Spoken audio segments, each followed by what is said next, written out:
In front of me is Samsung Galaxy A05s, and today I would like to show you how you can select and delete multiple photos at once.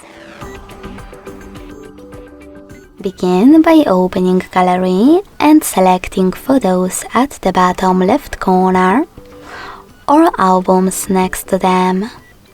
Either way, after selecting your photos that you wish to delete, hold one of them. Now to select all of those, click on this dot at the top left corner. To exclude some photos that you wish to keep, click on them. And to delete the rest, use this bin at the bottom.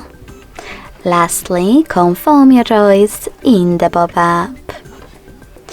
Thanks so much for watching. If you enjoyed this video, leave a like, comment and subscribe. Bye!